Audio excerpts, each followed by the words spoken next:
1986년 4월 26일 발생한 체르노빌 원자력발전소 폭발 사고와 2011년 3월 12일 발생한 후쿠시마 원자력발전소 사고. 이 참사들은 인류 역사상 단 2번의 사례밖에 없었던 7등급의 국제 원자력 사고입니다. 원자력 사고는 국제적으로 7개의 등급으로 나뉘게 되는데, 여기서 7등급은 최고 등급의 사고로 사고가 일어난 국가뿐만 아니라 주변 국가를 넘어 전 세계적으로도 영향을 끼치는 어마어마한 등급의 사고입니다. 20세기 최악의 사고라 불리는 체르노빌 원자력발전소 폭발 사고는 수많은 사상자와 피폭주를 남긴 것도 모자라 지역 전체를 폐허로 만들어버렸고, 높은 수준의 방사능은 나무들에게 피해를 주어 산림을 파괴했으며 그와 동시에 야생동물들은 터전을 잃어버렸습니다. 역사상 전례 없던 사고가 일어나자 인근에 살던 사람들은 모조리 피난을 떠났고, 전문가들은 이 지역에 다시 생명체가 살기 위해선 최소 900년 이상의 시간이 필요할 것이라 분석했는데, 오죽하면 이곳에 붙여진 새로운 이름이 죽음의 땅이었습니다.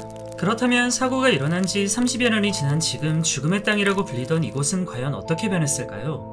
놀랍게 영원한 죽음의 땅으로 남을 줄 알았던 이곳은 야생동물들의 낙원이 되어 있었습니다. 영국 포츠머스 대학의 짐 스미스 교수가 이끄는 국제과학팀은 사고 이후 20여 년 동안 헬리콥터를 이용하여 사고 인근 지역의 동물 생태를 조사해왔는데, 인간의 출입이 통제되고 있는 접근 금지 지역엔 늑대와 여우, 멧돼지, 사슴 등 수많은 야생동물들이 번성하고 있었습니다. 심지어 생태계가 간신히 유지되는 수준이 아니라 사고 이전만큼이나 풍족한 생태계가 구축되어 있었고, 일부 지역에선 늑대의 숫자가 원전 폭발 사고 이전보다 오히려 7배나 증가한 것으로 확인되었습니다. 간혹 인터넷에 방사능에 노출된 동물들이랍시고 이와 같은 사진들이 퍼져 있지만, 이것들은 대부분 잘못된 이야기입니다. 왼쪽에 보이는 커다란 물고기는 유럽맥이라고 불리는 애초부터 거대하게 성장하는 물고기고, 오른쪽에 보이는 지렁이 또한 원래 저 정도까지 자라나는 거대 지렁이란 동물입니다. 아무래도 방사능이라는 존재가 주는 공포가 있다 보니 다소 무서운 방식으로 정보가 잘못 전달된 경우입니다. 그런데 비록 이 동물들의 진실은 루머로 밝혀졌지만, 방사능 누출이 동물들에게 끼치는 영향이 아예 없진 않았는데,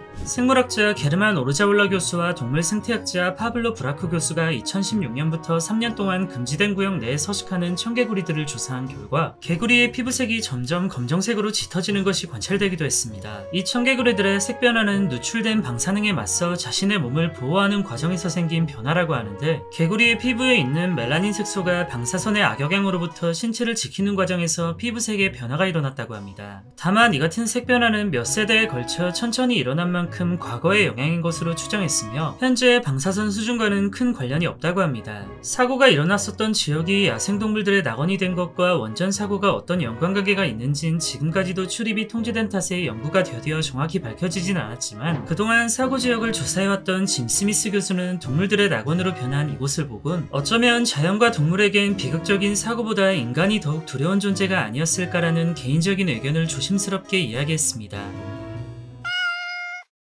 그런데 야생동물들의 낙원이 된 사례는 비단 체르노빌만의 이야기가 아니었습니다. 체르노빌 때와 마찬가지로 7등급의 원자력 사고가 일어났었던 후쿠시마 또한 10여 년의 세월이 흐른 현재 수많은 야생 동식물들이 자리잡고 있었습니다. 조지아 대학 제임스 패슬리 교수의 연구팀이 통제된 구역 내에 100개가 넘는 무인 카메라를 설치하고 야생동물들의 움직임을 관찰한 결과, 일본 원숭이나 야생 멧돼지, 너구리, 사냥 등 많고 다양한 종의 동물들이 서식하는 것이 관찰되었습니다. 거기에 포식자인 멧돼지를 피해 서식지를 옮겨다닌 동물들의 흔적으로 보아 나름대로 생태계의 질서까지 지켜지는 것으로 확인되었는데, 다만 이 연구는 사고 지역에 어떤 동물이 얼마나 살고 있는지에 대한 종파악 목적의 연구라 이 동물들의 건강 상태나 방사능 수치 등은 제대로 확인되지 않은 상태라고 합니다. 그나마 야생동물들은 이렇게 비극을 견디고 조금씩 자기들의 삶을 찾아가고 있어 다행이지만, 문제는 인간의 도움 없인 살 수 없는 가축들이었습니다. 방사능에 노출된 가축들은 살아있다곤 해도 경제적으로 가치가 아예 사라진 존재들이었고, 행여나 이 동물들로 인해 방사능이 퍼질 것을 염려한 일본 정부는 사고 발생 지역 14km 이내 가축들을 모두 살처분하라고까지 지시했습니다. 그렇게 살아갈 땅도 돌봐줄 사람도 사라진 가축들은 이유도 모를 죽음을 맞이하게 되는데, 이 와중에 한 남성의 감동적인 사연이 알려지면서 사고로 고통받은 사람들에게 큰 위로를 주기도 했습니다. 오래전부터 이곳에서 소들을 돌보며 살던 요시자 마사미 씨는 다른 사람들이 피난을 떠날 때도 꿋꿋이 혼자 남아 소들을 돌봐 잡아주었는데 위험하니까 빨리 떠나자는 주변 사람들의 권유를 거부했고 소들을 살처분하고 피난하라는 정부의 지시까지 거부하며 남겨진 소들을 위해 이곳에 같이 남았습니다. 마사미 씨가 자신의 목숨을 걸고 지켜낸 소들의 숫자는 약 300여 마리로 그의 희생이 아니었으면 모두 사라질 생명들이었습니다. 소들이 굶어 죽지 않게 돌봐주는 것이 자신이 해야 할 일이라며 그는 참담한 상황에서도 감동적인 메시지를 남겼고 끝까지 소들을 지키는 마사미 씨의 사연이 알려지자 이곳은 희망의 목장이라는 새로운 이름이 지어졌습니다.